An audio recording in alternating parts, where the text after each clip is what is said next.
Chez tous les hommes du monde entier, si aussi là aussi je mens, après vous m'attendez à la sacristie. Chez tous les hommes du monde, il n'y a qu'une seule chose. Si la femme rate ça, elle a tout raté de sa vie. C'est quoi? C'est le respect de son mari. Une femme doit respecter son homme. Il a beau être un clochard, un imbécile, un je sais pas quoi.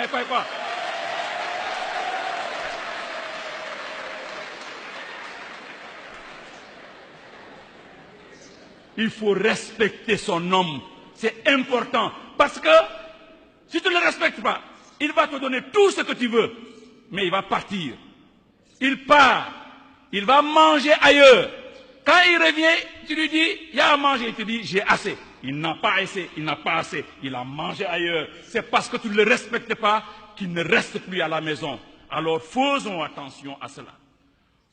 Au niveau du couple, l'harmonie et la concertation, le dialogue dans le couple doivent vous permettre d'avoir le même langage dans l'éducation des enfants.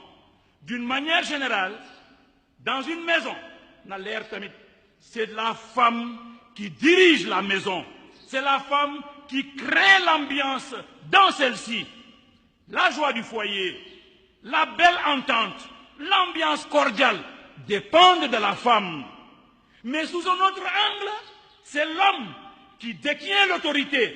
Et cette autorité est pour nous chrétiens, non pas un pouvoir policier, mais un service humble et charitable de l'autre. Ainsi, cette autorité est appelée à être bienveillante.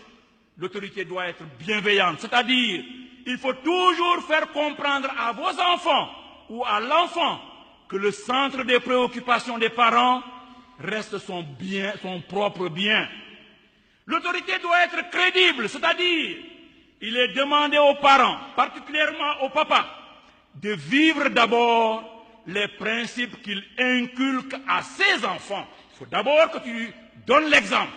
Et troisièmement, l'autorité doit être équitable, c'est-à-dire, il s'agit ici de créer dans le foyer un climat qui permet d'être juste entre les différents membres de la fratrie.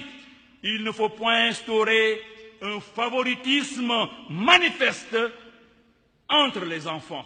Pas de favoritisme entre les enfants. Pour réussir ce pari, je finis, il faut que la vie matrimoniale soit persévérante. Sinon, l'amour ne pourra pas continuer. Il faut donc être persévérant dans l'amour, dans les beaux moments comme dans les moments difficiles.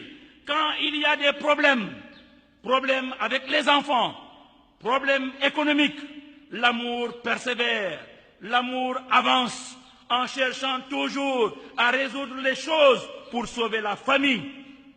Enfin, un dernier élément auquel il faut toujours tenir compte est que de la même manière que l'on ne s'engage pas dans une bataille en mettant en arrière-fond la défaite, de même, on ne s'engage pas au mariage en prévoyant le divorce.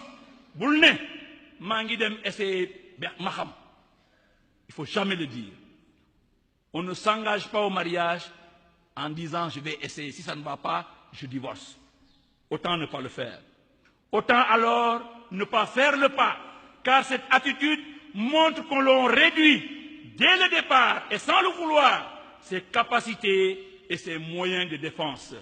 Demandons aujourd'hui au Seigneur de vous donner la grâce et la force de persévérer dans l'amour, de vous donner la grâce de rencontrer cet homme invisible et qui peut Yamadoyi. Voilà, le Yamadoyi là, qui te suffit là. Que le Seigneur donne à ceux qui n'en ont pas d'avoir la possibilité de rencontrer ce Don Juan là. Qu'il vous l'accorde maintenant et pour les siècles des siècles.